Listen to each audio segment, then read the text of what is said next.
Subscribe! Hey guys, it's Jordan here from Triple Tactics Yugioh, and today we're going to be starting a series called New Kids in the Shop, a series where I teach you everything from beginner to advanced Yu-Gi-Oh!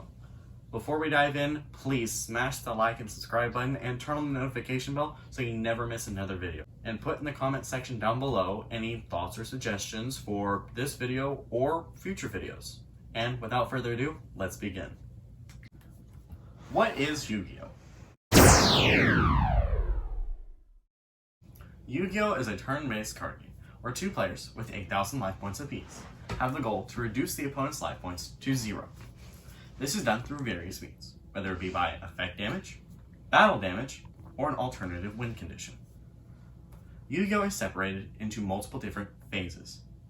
Phases are little snippets or bite-sized pieces of the game that dictate what a player can do during their turn. The draw phase is essentially what it says. A player takes the top card of their deck and adds it to their hand, also called a draw. Note that the first turn player of the first turn cannot draw during their first turn. The standby phase is largely only used for cards and effects that specifically state during the standby phase. Kashtira Shangri Era states, during the standby phase, you can special summon one Kashtira monster from your deck. The main phase is largely what it says. It is the main part of your turn where players do their combos, whether it be normal summon a monster, special summon a monster, or set and activate spells and traps. The battle phase is where you can attack your opponent. If you have a monster on your field, or sometimes even if not, you can declare battle phase. If you have a monster on your field, you may declare an attack with your monster into any chosen monster that your opponent controls. If your opponent has no monsters though, you may attack them directly, subtracting their life points by the amount of attack your monster has. If you attack into a monster that has lower attack than your monster, you subtract the monster's attack points by your opponent's monster, therefore dealing that amount of damage to your opponent.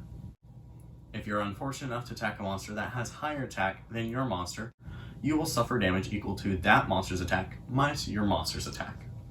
Please note that during battle, the lower attack monster will be destroyed and sent to the graveyard as a result of battle. Main Phase 2 is like a miniature Main Phase 1, because normal summoning is only once per turn, and most players only normal summon during their Main Phase 1. This is where most players decide to set their spells and traps, in order to use them on their opponent's turn. Now we move to the End Phase. The End Phase is largely only applicable to effects or cards that say during the end phase, like Book of Eclipse, which states, change all face-up monsters on the field to face-down defense position.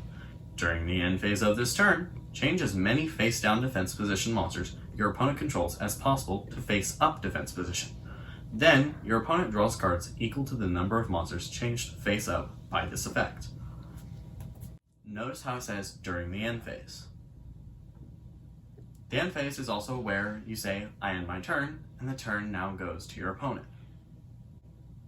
This concludes our turn. The next part of this video is Setup. Setup is the desired or accepted way of how to put your cards on your playmat. Example, your deck, your graveyard, and your extra deck.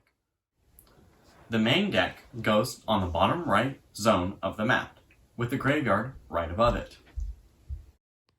The graveyard zone is where all of your destroyed monster spells and traps, discarded cards, and used monster spells and traps go.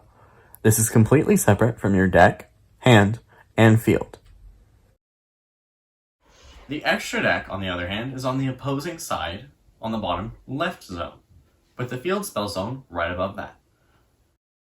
The 5 middle zones of the map are the monster and spell and trap zones, with the top 5 being the main monster zones, and the bottom 5 being the spell and trap zones. Note that both sides of the spell and trap zones are pendulum zones. The 2 zones above the 2nd and 4th main monster zone are extra monster zones. One of them is used by your opponent, and the other is used by you. This is for your link monsters or any other extra deck monster you wish to place there. The Banish Zone, although not officially placed on any playmat, is generally accepted right above the graveyard, although separated enough to differentiate between the two. The next part we'll be going over is arguably the most important, the deck. Now, the deck is at minimum 40 cards to a maximum of 60 cards. Fun fact, there used to be no limit to deck size. That got out of hand pretty quickly.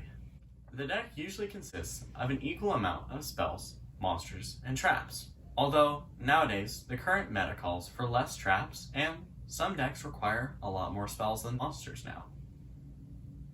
Please make sure every card in your deck, no matter how big or small, is within the constraints of the ban list. Remember, banned equals 0 copies of the card. You may not play this card in legal tournaments. Limited is 1 copy. Semi-limited is 2 copies.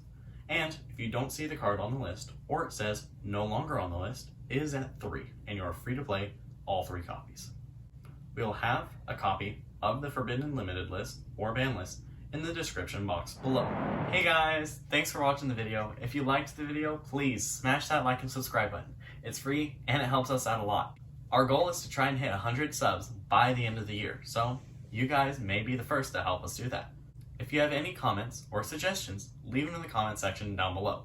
And with that, I'm Jordan, we're Triple Tax Yugioh, setting one passing until the next one. Peace.